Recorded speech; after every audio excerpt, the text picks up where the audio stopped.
I see a lot of Chicago faces here. And we had our Turn on Chicago a couple of months ago. How many, I did a rotation, how many people sat in that rotation? Wow. How many of you already have vacuum truck setups? Oh my God, I gotta go home. Everybody's got one. Well, you realize how much time it saves when you cut down that tree and you split it through the pith and and this is a salvage piece that you see us crack. This is why I use it in all my demos. But once you chuck it up with your 4-jaw chuck or faceplate or whatever, and you've done, you finish off the inside part of your outside, then what do you got left? You got that ugly foot that's left. And other people put it in a jab chuck. Other people put it in cold jaws. But especially cold jaws takes a lot of time to take off the 4 jaws that you got out there, put the aluminum jaws out there, and then gas up the spacing of the rubber nubbins, and then they get it on there and bingle, especially with cold jaws. Out in Arizona, where I got bit by the wood-turning bug, they had cold jaws, and you can see these bowls popping off just right and left. So I outfitted with the vacuum pump after a while. But in any case, you can use a cold jaw as a jam chuck if you just realize the power of vacuum. This is your brand new club pump. I shouldn't say brand new. I buy these pumps now fully remanufactured with new bearings on the armature, new bearings on the eccentrics, new piston cups, new piston sleeves, and new valves. They're literally every moving part. And being that they came out of home medical oxygen service, are super dependable. I've never had 1,500 plus pumps that have gone out. I never had a bad motor winding. I put brand new capacitors on there, no brushes, so they're really good for another 5 years, 24 hours a day, especially if they're going for home medical oxygen service. So our use of these pumps will never touch the potential that they have. Being that it's a dry cup piston, it will hold 27 inches of vacuum, which is 90% of atmospheric pressure. If you're high up in the mountain, you lose inch of vacuum for every 1,000 feet you go up. So the same pump that I had in Pittsburgh, you would pull 27. When I was up in Loveland, I pulled 23. It's just a fact of life. So anyway, they got less holding power, the higher altitude. But in our neck of the woods here, we don't have that problem. Like I say, this is the club's machine that they're vacuum pump that they're going to, I guess, loan out. So I put it in a sturdy box. I got a partition in there that they can sit in there, and I'm outfitting the club with two vacuum chucks. The one vacuum chuck here is with 1 1/4 inch threads, and the second chuck will fit on the 4-jaw chuck. And I'm going to devote a lot of time. I'm going to devote a lot of time to talk about machining up a vacuum chuck to be held with the 4-jaw, your 4-jaw scroll chuck. It's just a neat way to go.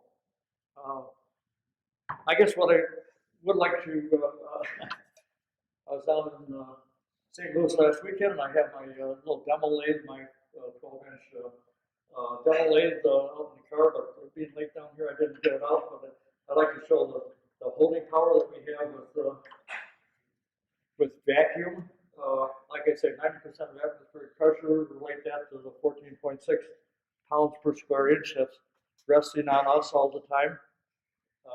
By relieving the vacuum, that puts that atmospheric pressure right against here. So we're literally holding this on with 150 pounds of force. There's a brass blow-off down here, so you can reduce by closing that. I'm pulling 25 inches of vacuum thereabouts.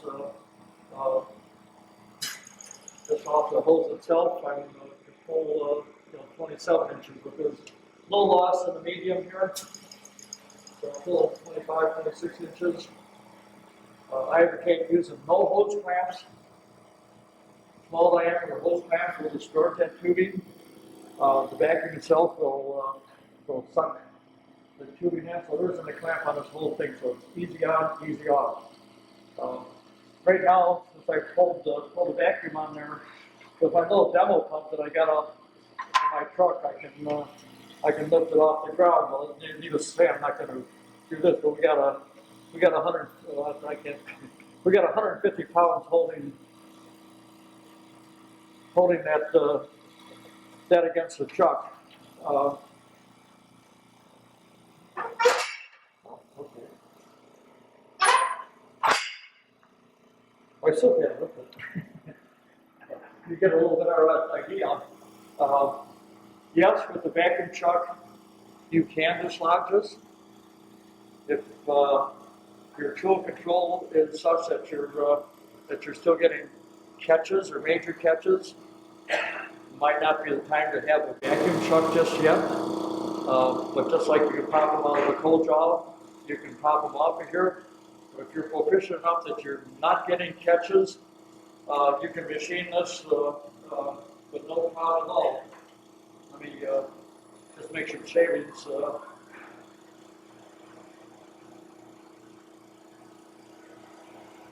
I got it just under 1,000 RPM. Stuart Batty says that under 1,000 RPM, pieces will fall down. Above 1,000 RPM, they'll go up. I don't know. As you see, I'm taking a very healthy cut. Hope I'm not going through. I don't want to destroy this because I'm going to use this in other demos. What I do find with the vacuum chuck is that, like a lot of things, when we get right down to that center nubbin, out in periphery, you got enough RPM, enough speed that you can take a cut. But when you get right down the center, you're not. You don't have that speed. And, a lot of guys and gals, Marie, not as many gals. No WIT meetings tonight. I was going to tell a dirty joke, but you're here, so I won't tell a dirty joke. It wasn't a dirty joke. But anyway, when you get right down that center nubbin, guys want to cut at the same speed that they are on the periphery. And you can't do that because you don't have the travel, you don't have the amount of surface speed per revolution. But when you get right down to that point, if you're pressing really hard, you can move this around on the vacuum chuck because there's nothing holding on the periphery, and there's not a jam chuck that's holding that form fitting with the center rest up here. So that's the danger point. But the beauty of it, the beauty of the whole setup is it's fast and it works. If this has got a slow bleed down. If you lose electricity, I turned it off and it's bleeding down. We'll have to come off quite a bit before it'll come off. The beauty is that once you finish, I didn't finish this off. Once you finish off your foot, got a pleasing foot on there, is that you turn it around and you found a blemish on the inside, scrape on the inside. You want to put another coat of varnish on there. You can just turn this right. You can just turn this right around with no adjustments or anything else. You can sand, you can varnish. If you use your tool rest as an indicator, you can. Wow, I couldn't get that close if I tried. What you can do is by bleeding off the vacuum. By bleeding off the vacuum, is you can nudge this. You can nudge this and rotate and get yourself recentered if you want to take another shot. I don't recommend it, but use your eyeballs enough for sanding, and pad your varnish on there, leave it rotating at a slow RPM, so so it sets up, eliminates some of the runs that I tend to get. The second really big bonus on this is that not every bowl that you're going to put on here is going to have a nice fine edge and bottom to it. So you got your half a log with the natural edge. That's a battery work, but it's just green. Try doing that with the cold jaws. I mean, you can do it with the jam chuck, but try to do that with your cold jaws. You'll never do it. And once again, you want to refinish the inside. You know, I can set the detent when I can sand, power sand the wings. This was a prized piece that I had until the grandkids knocked it off the shelf. But now it's a demo piece.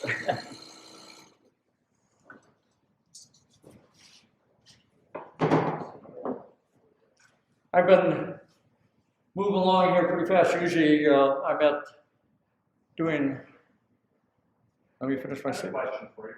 Okay, let me, usually I do club, I do vendor space, and you got 15 minutes with between rotations that you got somebody's attention. So if I'm moving too fast, tell me. Go ahead.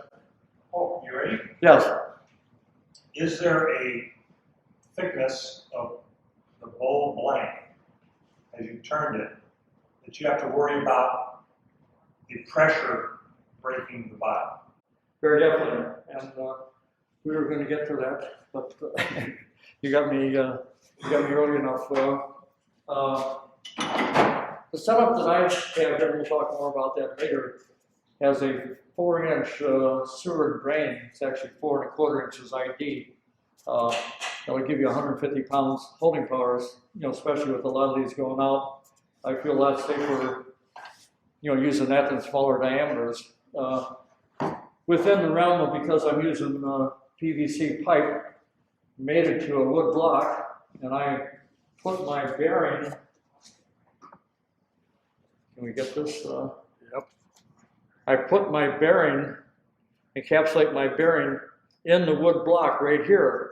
I don't need an outboard adapter. There's a whole lot of lathes out in the marketplace that don't have provisions to make an outboard adapter.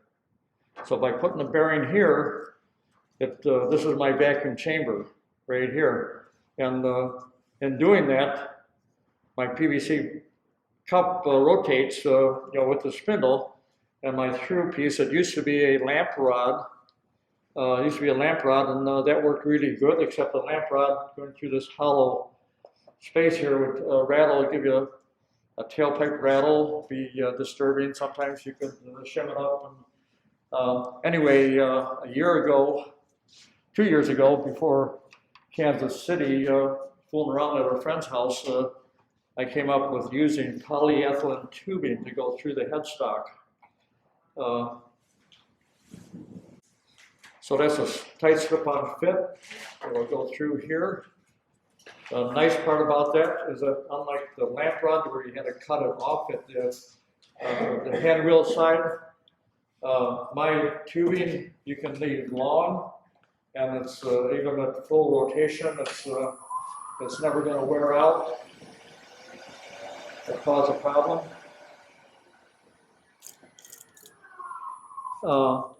If you're, we're going to demonstrate this shortly. If you're, my secondary means of, well, my original primary means of holding that vacuum chuck was with a 4-jaw chuck, with a tenon on a 4-jaw chuck. When I put a tenon on this piece right here, and this will be the club, the new club, the secondary, it's they call it 3-inch PVC, but it's actually close to 4 inches OD. With this tenon on here, as long as you use compatible jaws, I can put this on a robust, I can put it on a Powermatic or a jet, I can put it on a 12-inch, the 16-inch machine, a 12-inch or a 10-inch, and I can leave that rod long, and it just can interchange as long as you have a similar jaw setup between your different lathes. You can put on any lathe, anywhere. You go to the club now, and I've experimented, and you guys got my first, not commercial version, but I put a little recess in there that this will, I have the stronghold chuck, and it's got the profile jaws, but the Novit and Vicmark chucks that have the dovetail, I don't know if you can get that. There's a flat on the inside, and then there's the round dovetail, so that will fit and grip on that recess that I have on this 3-inch cup. So with this, if you're taking this machine home, you can use it with your straight jaws or your dovetail jaws. Just don't sue me if it comes off.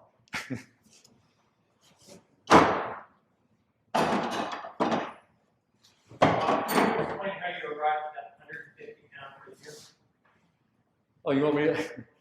Pi r squared, I can't remember my phone number, but for some reason, pi r squared, but it's amount of, we got 14.6 pounds per square inch, it's a little bit less because we're 700 feet here, but at 90% of that, we're roughly 12 or 13 inches per pounds per square inch. But pi r squared for radius squared, 2 times 2 is 4 times 3.14 is roughly 12 square inches, and then figuring about 13 pounds per square inch.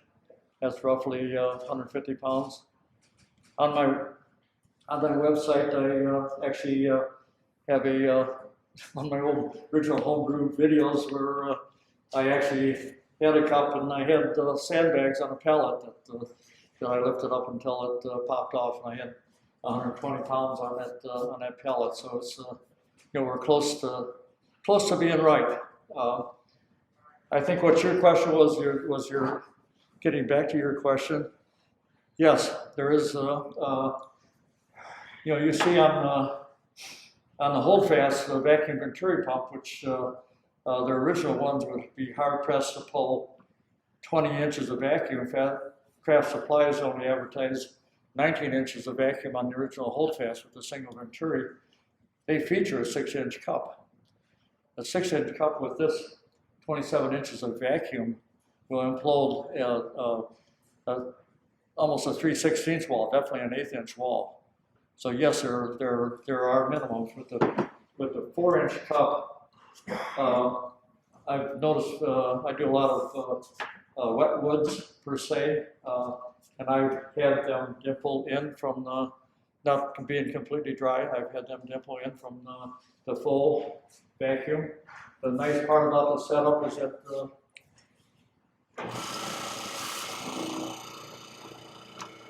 we don't have a pressure regulator. We have a brass ball valve here, because I can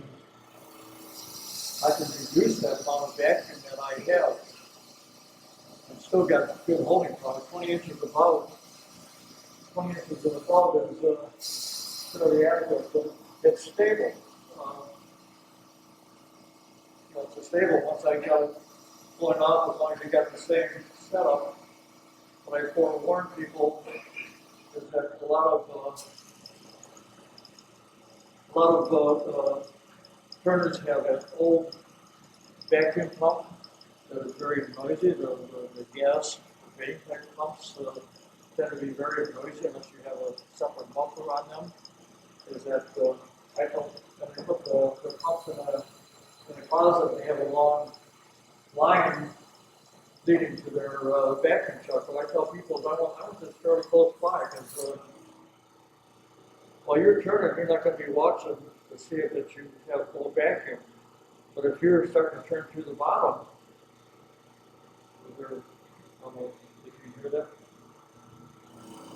Hear how the pump changes. Try to put the mic closer to the pump. Huh?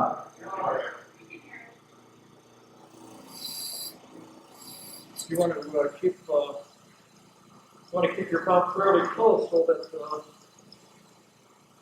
keep it fairly close so that you can listen and hear. Advocate, put it on the shelf up here, on the table alongside. You put it underneath as long as you cover it. These pumps are fairly, if you're getting sawdust accumulation, you just take an air hose and blow it out. I've used one for extended tests. I've never had a buildup. If they do become overheated, they're thermally protected, and they will shut off. I've never had one come to that situation yet. So yes, you can. Certain woods are act differently, but if you definitely have your wet wood and you're using a 4-inch diameter cup, you might want to bleed off some of the vacuum so that it doesn't pull in. If you have a very brittle, I haven't imploded a bowl, but you could, especially if you're using a bigger diameter. The second thing, and I'll get to in just a second, is that a lot of people doing, the assortment here shows a variety of, some of the variety of PVC couplings that you can get out that if you go to your hardware store or your home building center. There's a lot of people do Christmas ornaments, small pieces, and they want to put the piece on here. Proportionate pi r squared works here too, so you only got, on a smaller coupling, you only got 25 pounds holding your piece in there. Now, a lot of guys use them day in and day out, but you got to be very light on your touch when you're doing a small diameter piece. And usually, being a smaller diameter piece, if it does come off, you usually pick it up and put it back in. Be a little bit more careful. Your question? Well, kind of along the same lines as Rich's question, are some woods too porous, like red oak is notably porous, that at a certain thinness they're just not going to hold anymore? Well, red oak, even if you got a 3/8 or bigger wall, is going to bleed off. And as soon as you put it on here, you're going to be able to tell that you don't have the vacuum. Red oak has got soda straws running up and down. If you put it against there, you're going to find out that it's going to suck the vacuum in. But I've actually had some. I had rosewood from Florida that I got a symposium in Virginia, and God, it was so dense. I mean, you could make your cut and it would shine like you didn't even have to sand it anymore. But it was porous. I had reduced. If you're ever thinking that you put a piece up here and you're not getting your full vacuum, just go back to the old test right here. See if it's your wood or your system. And I think you'll usually find it's the wood. But you can, even with red oak, you can seal on your finished side. You can seal it and put multiple coats of lacquer or varnish on there to block off those soda straws so that you can put it on there. Do we have any more questions? Where do Andy? you get the sealed bearings? Huh? Where do you get the sealed bearings? I buy them at a commercial bearing supply house. Well, you guys are always 2 steps ahead of me, or else I'm talking too slow. What I tell people, you can get bearings online. They're 7/8 OD, 3/8 ID. 3/8 ID is ideal for the tubing we're using. It's a no-brainer. I bought a big quantity of bearings from China, had them shipped in, and I thought I got one hell of a deal. But what I found out, even though they're advertised as triple sealed, that the seal going both ways on both sides of the bearing. But those Chinese bearings, number one, didn't hold vacuum. When they weren't holding vacuum, they sucked the grease out. And then, and then guess what? I had a noisy bearing. So, if anybody wants 100 Chinese bearings, you can come up and get them. Or probably 98, maybe I didn't get them all back. But anyway, I get them from a bearing supply place, and I buy them in a big quantity. You can get them from Granger's. This particular bearing that I have is a motor grade bearing. A motor grade bearing is made to hold oil, like in a transmission case, hot oil. So it'll work as a vacuum. If you have a pure vacuum rated bearing, you're going to pay a lot of money. But at Granger's, a motor grade bearing, like I am using, costs $13 to $15 if you can find it within their catalog with 40,000 different bearings in their repertoire. What I do have is, like I said, 2 years ago, I started using this polyethylene, but what I'm offering is 2 bearings, and these are encapsulated with a 1/2-inch OD 3/8 ID that fits inside of the number 2 Morse taper on every lathe made, and an extension tube. I have 2 bearings and two different size PVC cups, and you don't have to use these if you want to, go to the hardware store and get something different. But they're for $20. They come with a 4-page step-by-step illustrated instruction sheet. And what I like to do next, field some more questions, but what I like to do next is I'd just like to rough up what this is designed to be used as is to machine up your block of wood. I'm offering the 2 bearings and the cups and the instructions, but with your block of wood, you're going to round it out, put a tenon on there, and then you're going to turn it over, and you're going to bore for the bearing, and you're going to bore for the cup. And what I did at Chicago is said that $10 in 10 minutes you can have a vacuum cup. So don't hold me to the exact amount of minutes, but I'm going to try to do that. Before I do that, any more questions that we have out here? What about the vacuum pump? Is that something you sell too? Or? Yes. Brochure is right here, and my website has been up for a long time. I can't believe what the web will do. I mean, I've had 250,000 hits in the 6 years that I've had a website up. It's just unbelievable. And I still get, even though I don't merchandise these to Europe anymore, I still get a lot of hits from out of the country. And more questions. I think his question was, what is I don't think he understood maybe what your whole kit is. What's here? Oh, okay. Is all kit? The whole, There's 2. I'm sorry, full-fledged advertisement here. 2 different ways I sell my system. Number 1 is called the plug and turn, which your club is purchased or did purchase. Give them a real good deal, and they're going to loan it out. Or I've done this with other clubs, and they raffle them off.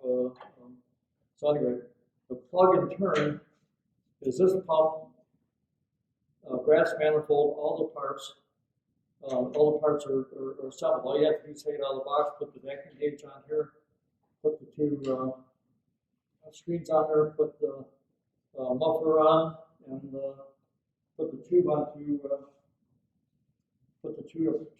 cup, and you put it on there, and you're ready to literally 15 minutes out of the box. You can be vacuum chucking. The more reasonable, economical way, frugal way, so to speak, is to buy my Super Frugal for $205. This is $290 because I've done a lot of labor, and plus I've machined up the vacuum cup. For $205, you get the pump, you get a bag of parts that are ABS parts that you put on the mounting board. It does the same thing, but you got to connect them. They got T's and fittings on them. You connect them, and you're going to do what we're going to do right here is you machine up your own vacuum cup to be held with a 4-jaw chuck. But that's $205. But you got an hour and a half, 2 hours, 2.5 hours. A lot lot of guys like to do it as a challenge. A lot of guys, as I found out from our original Chicago Woodturners, when I demonstrated my first machine down there, is that guys wanted to get the parts, and I got the parts and whatever, and you know, a lot of guys took them home, opened the box, there was a bag of parts. I don't have time right now. Put up on the shelf, and you know, a year later, 2 years later, at the previous symposium turned on in Chicago 4 years ago, I took trade-ins from some of our notable members of our club that never got theirs together because they put it up on the shelf and then didn't follow through on them.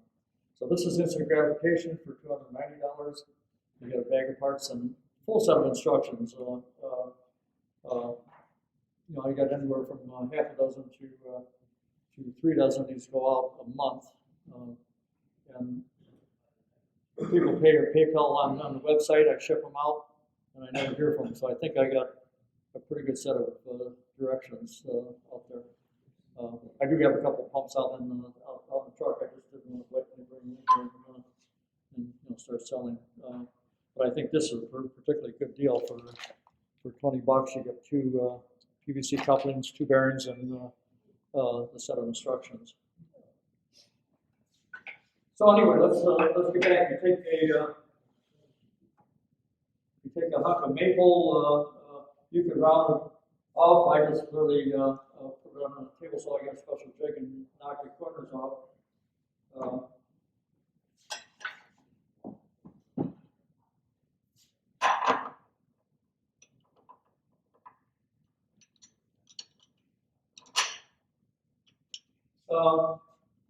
I'm sure a lot of you guys are aware of it, but this is a jam chuck.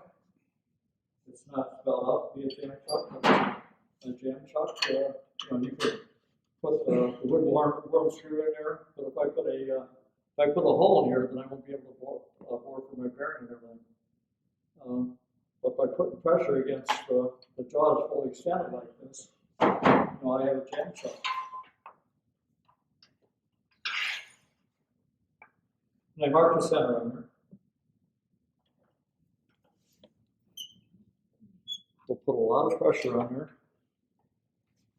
To me, you know, I don't know if the AEW condones this as safe or not, but to me, against here, with your live center into a dimple, where can it go? I mean, I've already done hundreds of these, and I haven't lost one yet. I'm sure that it could happen. I'll keep the RPM around the 1,000 RPM so we don't.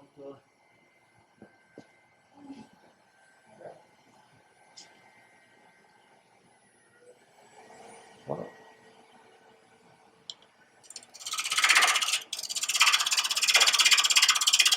I'm just going to basically flatten it off right now, but what I'm going to do is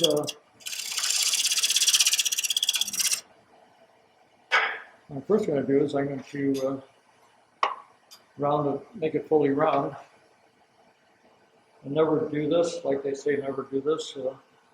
I'm a trained idiot, so never move your tail of your.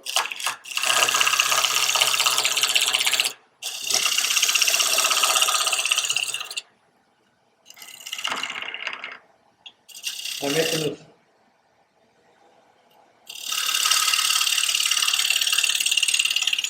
I'm just rounding this off fully first.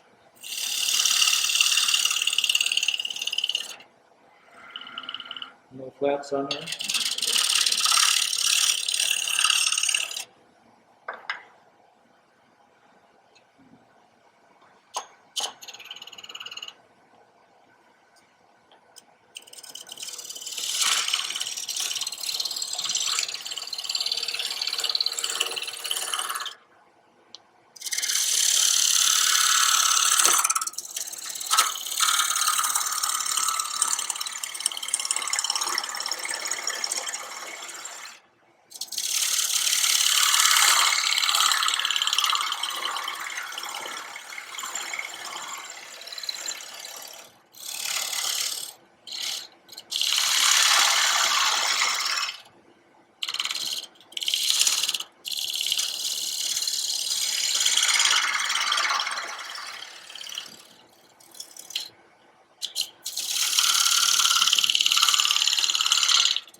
I guess there is a little difference between a Powermatic and a jet, but I guess I spin them a little bit faster on my Powermatic too. But what I did is put a straight tenon on here. I'll shear straight. Make sure that I got a nice flat on the bottom, and I get a true circle there with no fluctuation. With the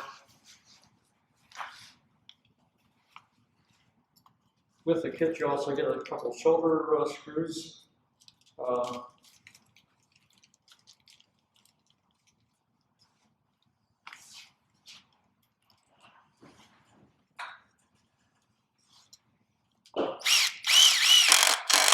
You might not have to do this for home use, but being that these are shipped and bounce around in shipping containers, boxes, whatever, I prefer not having your insurance company your lawyer talking to my insurance company. So, I put the screws in there to hold the bearing in there. Next, I'll run a bead.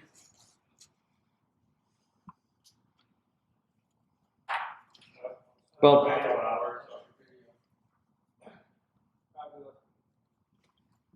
for overtime? No, I just unplugged myself. Oh my God.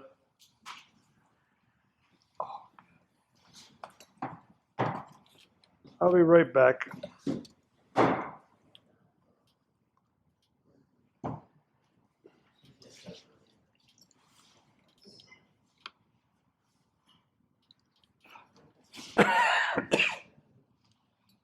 We're back on again. So Yep. I filled the cavity about halfway. Then I'll put this in here and squeeze it around.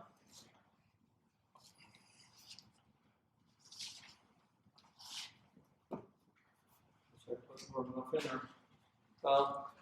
And we'll put it aside to dry. Now the most important part on this whole sequence is that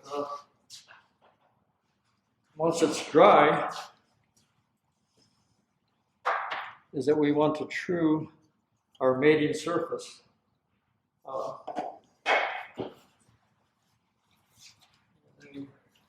We don't have a paper towel here, huh? Shame on me for doing something. All right. Huh? Oh, I got it now. Flipping it off. Oh, getting old.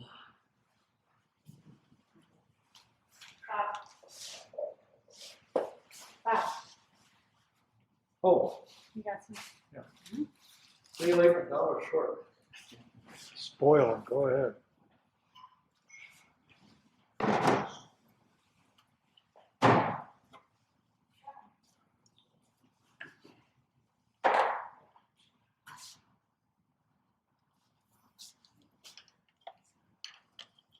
I'll put this in our 4-jaw chuck.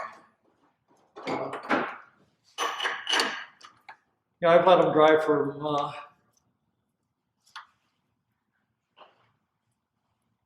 as little as 2 hours as leave it overnight. But now we want to make this true. I've already trued up a little bit, but invariably you're going to have run out. And the more run out you have, the more run outs you're going to have on your bowl. But I've become an expert on a skew chuck. It is the best negative rake scraper you ever saw in your life. Now this is a true, well, I know for pros, some pros are, that are really good at this. Turn the RPM down. This is plastic. You definitely don't want a positive rake scraper because this is plastic, it'll shatter. Ask me how I know. So I'm down to around 450 RPM, and I will actually, this will start shattering.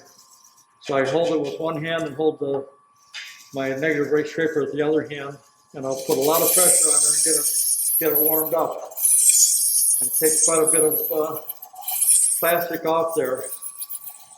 And once I got it running true, then I'll just very lightly. So you know, right now, there's no run out against your surface against the bowl. Just smells like a skunk. That's me. That's me. Well, That might be me. no, it's the plastic. You now use a different chuck on that, holding that. Is that going to have play in it? Be different? Do you have to true it up each time you put it in? Well, you know, just like this PVC pipe is made for plumbing, it's not perfect. No four-jaw chucks are perfect either, but there's enough beef on here that you could chew it up for your particular four-jaw chuck and use that chuck all the time, and you'll mark your number one position on there. So, That was my question. Thank you. and you know, another thing about it is that you know, this gets cracked or broken or whatever, you just put a parting tool to it and part it off and you know, re-drill your rebore your relief in there and put in a new one. Segmenters, I didn't get enough chance to talk to most of the segmenting guys, but if, with that block of wood, if you're a segmenter, just a simple 12-section segment, you can glue together, rather than using PVC, you can glue together blocks of wood. With that, by shortening or lengthening your segment length, you can go bigger, you can go smaller. And if you got a special need, you just part that off and start over. It's, you know, you're not dead in the water on any one of these, even one that's already done up. If this got cracked or broken or whatever, take out the two screws, put that, give it a sharp wrap, and start over again. So you're not dead in the water. Do you ever use a shorter segment of PVC? Because that's about four inches long. Plus the chuck, you're already, you know. When you go smaller, you know, PVC is smaller, definitely. So yes, you can. Yeah, there's no, you know, as long as you're not running, you know, whatever piece you got on there. As long as you're not, you know, some vases, you know, a guy asked you if you can do a vase, a long vase, and grab it at the neck.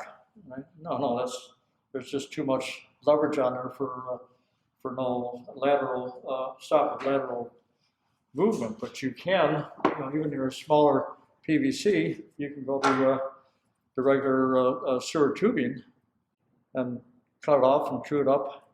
You can go longer, shorter. There's no, that's just a, you know, you glue that in there, and it's a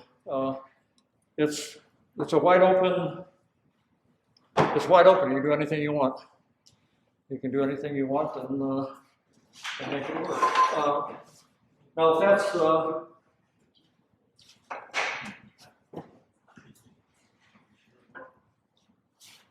if that was a good machining job on there, pulling, with no gasket on there at all, we were pulling 25, 26. Oh, pulling close to what the outrigger for, 26 and a half, 27 inches. So if you have a good flat surface on your bottom of your bowl, you don't even need a gasket. Number two, this front mic just brought this to my attention.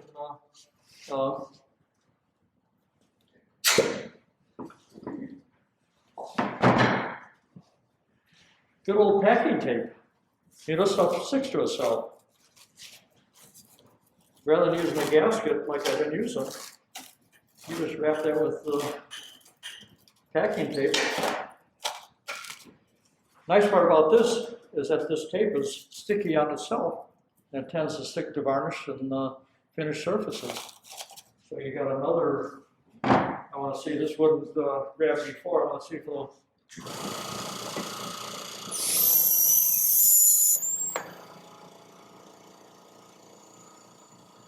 yeah, we don't have full.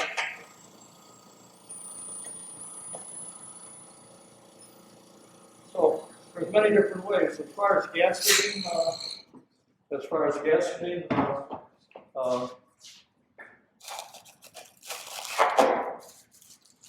you don't have to live with it. when I did my original Chicago Woodturners demo, I was using a mouse pad. And I would literally, I never secured it. I would just hold it on there, put that against her, bring up my lathe center to get it centered. Mouse pads are great. They're closed cell, so you're looking for closed cell. You want to take your piece of foam and blow into it, just like the red oak. If you blow into it, you can feel air passing through. That's not, you don't want to take a pillow, foam off of a pillow or stuff like that, because that's open cell foam, and it'll just pass right on through.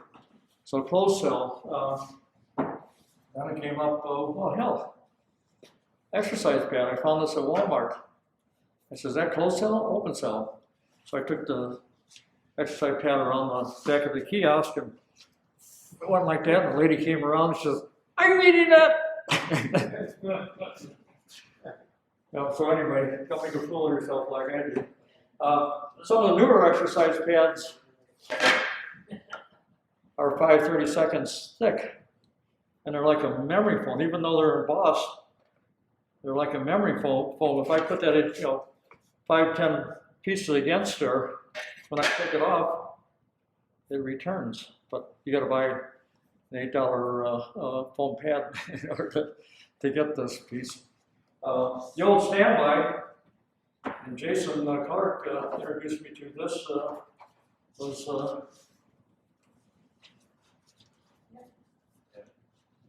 Walmart, $4.95, $4.97 for 50 sheets.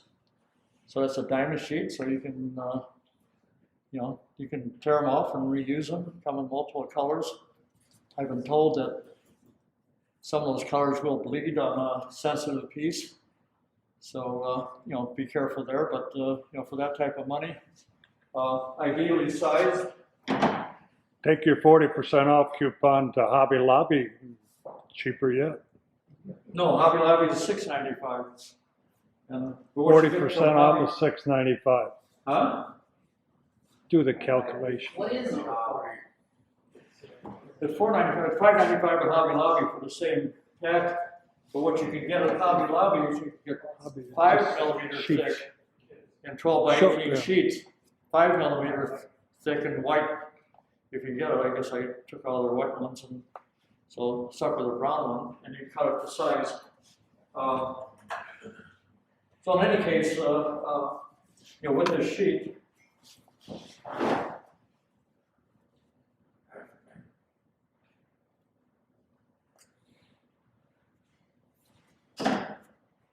well, maybe that's why I couldn't get it to run, doesn't it?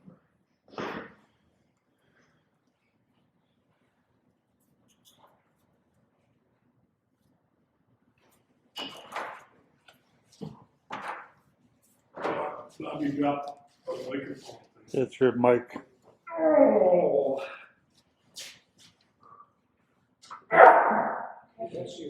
I turned 80 last February. And my criterion was I was going to quit before I turned 80.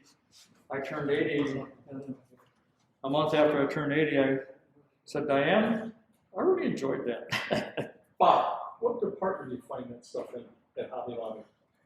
I forgot to tell you. It's hard to find, Crap. especially if you're not as good a shopper as You can, you find the sewing section. Everybody there can guide you to the sewing section. Right alongside is the 2 aisles of the sewing section. Right alongside of that is the kids' craft section. But if you go to one of their associates and ask them for foam, they're going to take you to the foam board that you do a presentation on. But like I said, right next to the sewing is the kids' craft section. They have this in cutouts. You can also get this one side sticky, 40 sheets for $4.97.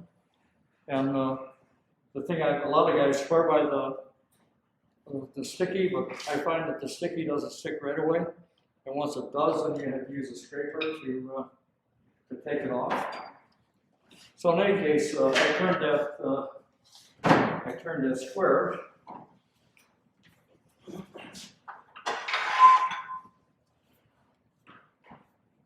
you can make any hole. If you don't make a hole in there, you put it on there and tape it down, it'll make a hole. It'll literally implode and make a hole. And not that dramatic. Not. Watch me. I may take this out. First, I'm leaving the vacuum pump here. So I got that relatively centered. I just use blue painter's tape or in this case, electrical tape, and I just tape down the corners.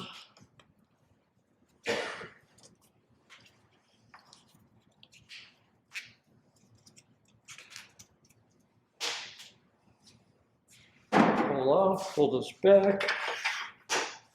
I used to just punch a hole and double over, snip a hole, but that looked pretty crude. So then I found my next best use for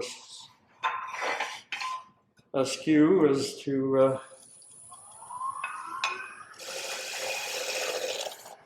make a perfect circle. So.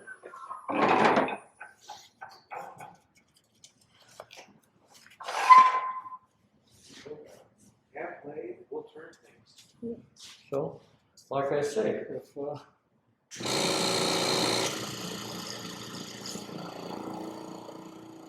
this piece is badly warped, it's actually, the wings open up. I put a piece of PVC in there, you can just rock it back and forth without the gasket, but it's actually sucked it in. And there you have, this is your club second coupling that you can use with any four-jaw chuck.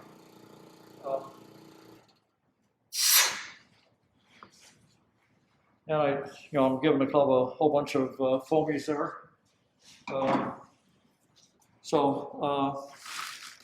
I think I'm probably a lot I'm forgetting, but it's been a lot going on the last couple of days. Do we have any more questions? Excellent.